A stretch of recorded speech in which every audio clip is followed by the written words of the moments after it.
രണ്ടുപേർക്കും റെഡ് കാർപ്പറ്റിലേക്ക് ഹൃദയം നിറഞ്ഞ സ്വാഗതം. ഓക്കെ, അപ്പൊ ഹാപ്പി അല്ലേ നമ്മുടെ റെഡ് കാർപ്പറ്റ് ഫ്ലോറിൽ വന്നിട്ട്? കുറെ ചിരിച്ചു. ഞാൻ എന്തായാലും ഭയങ്കരമായിട്ട് എൻജോയ് ചെയ്തു നിങ്ങൾ രണ്ടുപേരുടെ കൂട്ട്. അനുചേച്ചി പറയൂ, അതായത് അനുചേച്ചിയുടെ ടാറ്റു പ്രേമം എപ്പോ തുടങ്ങിയതാണ്? കയ്യിലും കാലിലും എല്ലായിടത്തും ടാറ്റു ഉണ്ടല്ലോ, എന്തെങ്കിലുമൊക്കെ അർത്ഥമുണ്ടോ? അതോ വെറുതെ ഇത് ഇൻഫിനിറ്റി ആണ്, ഓൾവേസ് എന്ന് പറഞ്ഞു. ഇൻഫിനിറ്റി ആണ് ഇത്. ഇതൊക്കെ അല്ലല്ല, ഇത് വേദന എടുക്കൂലേ? ഭയങ്കര വേദനയൊന്നുമില്ല. പിന്നെ നിങ്ങളെ സൗന്ദര്യത്തിന് നിങ്ങൾ എന്തും സഹിക്കുമല്ലോ, ഏത് വേദന. പുരികയൊക്കെ എന്റെ കെട്ടികളൊക്കെ കാണാൻ നൂലൊക്കെ കെട്ടി പറിച്ച് കെട്ടി വലിച്ചൊക്കെ സൗന്ദര്യത്തിന് വേണ്ടി ഏത് വേദന സഹിക്കും. കെട്ടിയോൻ എന്നേലും ഒന്ന് പറഞ്ഞു കഴിഞ്ഞാൽ പിന്നെ സഹിക്കാൻ പറ്റാതെ. ഭാര്യയുടെ പേര് ചാച്ചു കുത്തങ്ങോട്ട് ഇനി അതിന്റെ ഒരു കുറവും കൂടെ ഉള്ളു. നല്ലതല്ലേ? അതൊക്കെ മറക്കാൻ വേണ്ടിട്ടല്ലേ നമ്മൾ ഈ ഷോയ്ക്കൊക്കെ വരും. അപ്പൊ ടാറ്റുവും കുത്തി പ്രോഗ്രാം ആര് കാണുന്നുണ്ടാവേ? അവർക്കറിയാം ഞാൻ തമാശ പറയുന്നതാണ്. എന്നാ വെച്ചാൽ അവർക്ക് അവാർഡ് കൊടുക്കണം കേട്ടോ, എന്നെയൊക്കെ സഹിക്കുന്ന ഭാര്യക്ക് ഒരു അവാർഡ് കൊടുക്കണം. നിങ്ങളുടെ ഭാര്യ ഭർത്താവിൽ ആരാണ് റൊമാൻറ്റിക്? ആരാണ്? ചേട്ടനാണോ ചേച്ചിയാണോ? അങ്ങനൊന്നുമില്ല, റൊമാൻറ്റിക് ഒന്നുമില്ല. പോവാ.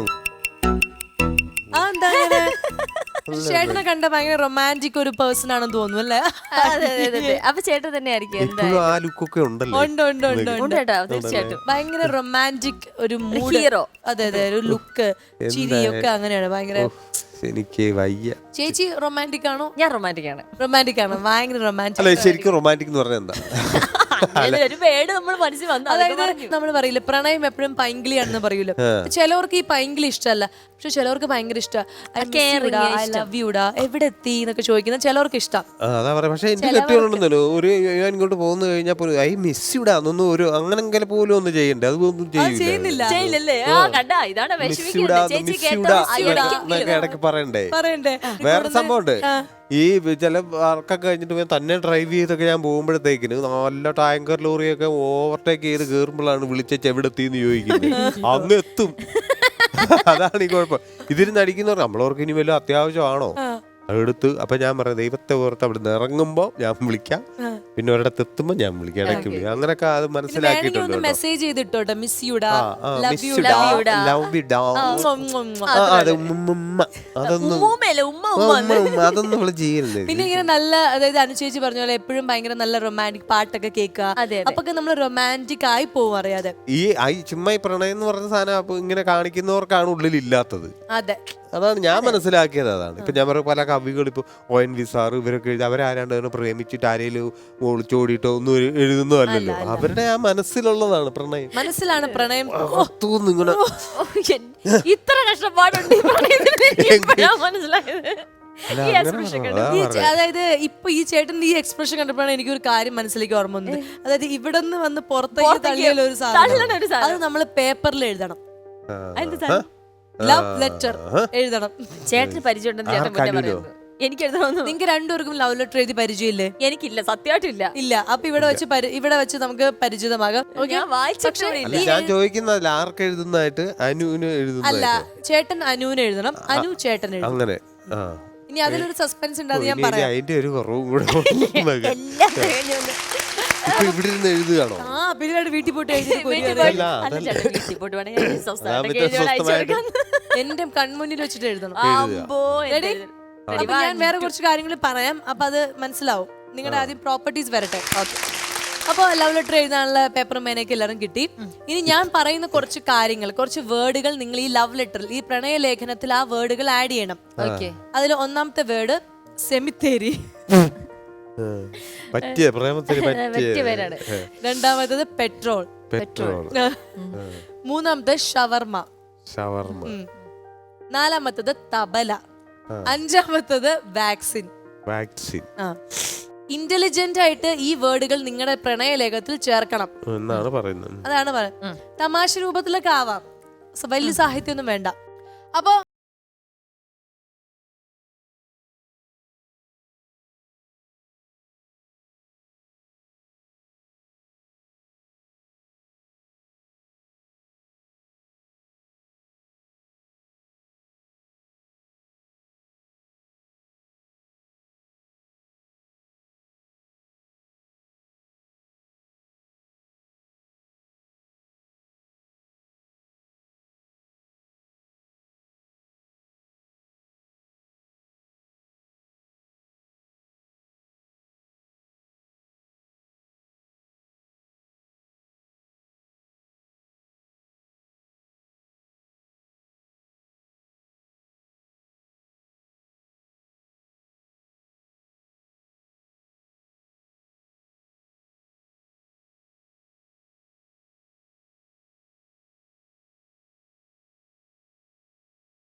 സമയം തീർന്നിരിക്കുകയാണ്. അതെ മോളെ, സമയം കഴിഞ്ഞു. കഴിഞ്ഞു മങ്ങളെ. കഴിഞ്ഞു പെങ്ങളെ. ഓക്കെ, അപ്പൊ തന്നോളൂ. ആദ്യം ഞാൻ ഒന്ന് നോക്കട്ടെ. വായിക്കാൻ പറ്റുന്ന അക്ഷരങ്ങൾ പലതും ഉണ്ടാവില്ല ടൂട്ടി. നോക്കിയോ, ടിപ്പിക്കൽ പെണ്ണുങ്ങളുടെ ഒരു കാര്യം ചെയ്യാം. അതായത് അനുചേച്ചിയുടെ മനസ്സിലുള്ള പ്രണയം ചേട്ടനോട് പറയാനാണല്ലോ ഇത് എഴുതുന്നത്. അപ്പൊ ആ കത്ത് ചേട്ടൻ വായിക്കും. അനുചേച്ചിയുടെ കത്ത് ഞാൻ വായിക്കണം. അല്ല, ചേട്ടന്റെ കത്ത് അനുചേച്ചി വായിക്കും. അനുചേച്ചിയുടെ ചേട്ടൻ. നിങ്ങൾ അങ്ങോട്ടും ചേട്ടന്റെ കത്ത് ഞാൻ വായിക്കാം. ഓക്കെ, അപ്പൊ ആദ്യം നമ്മളിതാ ജയചന്ദ്രൻ ചേട്ടന്റെ മനസ്സിലുള്ള അനുചേച്ചിയോടുള്ള പ്രണയമാണ്.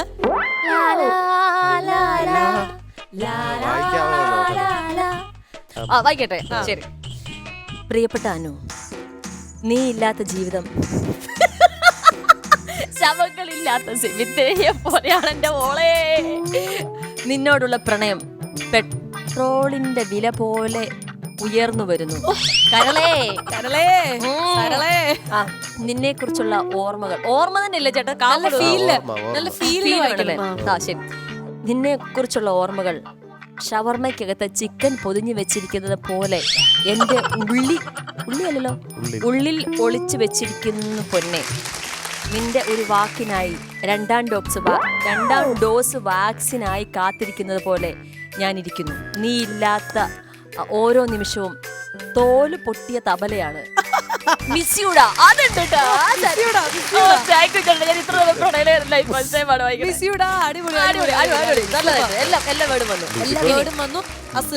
ഇനി അയ്യോ എന്റെ അനുചേച്ചിയുടെ ചേട്ടനോടുള്ള പ്രണയമാണ്. പ്രണയം നല്ല ഫീലിൽ വായിക്കണം കേട്ടോ ചേട്ടാ, നല്ല ഫീൽ. പ്രിയപ്പെട്ട ജയൻ, ഞാൻ ഇന്ന് വാക്സിൻ എടുക്കാൻ പോയിട്ട് തിരിച്ചു വരുമ്പോൾ ചേട്ടൻ അസീസിക്കയുടെ കടയിൽ നിന്ന് ഷവർമ്മ വാങ്ങി കഴിച്ചുകൊണ്ടിരിക്കുന്നപ്പോൾ ഒന്ന് സംസാരിക്കണമെന്നുണ്ടായിരുന്നു. പക്ഷെ ചേട്ടൻ പെട്ടെന്ന് അവിടുന്ന് പോയി. പിന്നെയും ഞാൻ ചേട്ടനെ സെമിത്തേരിയുടെ ഓപ്പോസിറ്റുള്ള പെട്രോൾ പമ്പിൽ നിന്ന് ബൈക്കിന് പെട്രോൾ അടിക്കുമ്പോഴും എനിക്കൊന്ന് സംസാരിക്കണമെന്നുണ്ടായിരുന്നു. പക്ഷെ അന്നും മിണ്ടാൻ സാധിച്ചില്ല. പിന്നീട് ഞാൻ തബല പഠിക്കാൻ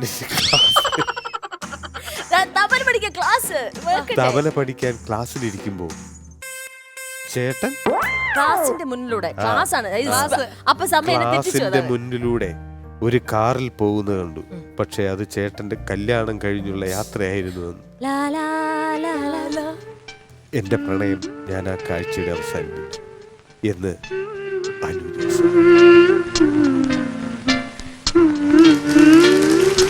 പറയാമായിരുന്നില്ലേ പെട്രോൾ പമ്പിന്റെ മുമ്പിൽ വെച്ചെങ്കിലും ഒരു വാക്ക് വേണ്ട. ആ കാറെ പോകുമ്പോ തന്നെ അങ്ങ് പറയാമായിരുന്നില്ല. ഞാൻ അവിടെ ഇറക്കി വിടുകയല്ലായിരുന്നോ? ഞാൻ ഇത് ഒരു ഫീലുണ്ട്. ഞാൻ അങ്ങനല്ല എന്റെ പ്രണയം. അത് അതെ, പക്ഷെ ഇവിടെ ഞാനാണല്ലോ തീരുമാനം സാറ്. അതായത് രണ്ട്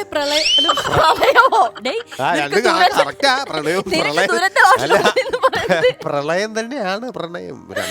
രണ്ട് പ്രണയ ലേഖനങ്ങളും അസലായിരുന്നു. ഈ ജയചന്ദ്രൻ ചേട്ടന്റെ പ്രണയ ലേഖനത്തിലുള്ള ഒരു കാര്യം എന്ന് പറഞ്ഞു കഴിഞ്ഞാൽ അതൊരു കുറച്ചൊരു ക്യൂട്ട് പ്രണയമായിരുന്നു. അങ്ങനെയാണ് ഇതിനകത്ത് എഴുതിയിരിക്കുന്നത്. പക്ഷെ അനുചേച്ചിയുടെ പ്രണയ ലേഖനം എന്ന് പറഞ്ഞാൽ ഒരു കഥ പോലെയായിരുന്നു.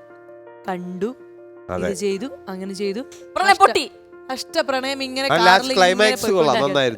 വായിച്ചുകൊണ്ടിരുന്നപ്പോ നമുക്ക് ആ വിഷ്വല് കാണാൻ പറ്റി. അസീസിക്കയുടെ കട, ഷവർമ്മ, പെട്രോൾ പമ്പ്, ചേട്ടന്റെ കല്യാണം. അപ്പൊ അതുകൊണ്ട് ഈ പ്രണയ ലേഖനത്തിൽ ജയിച്ചിരിക്കുന്നത് അനു ജോസഫ്.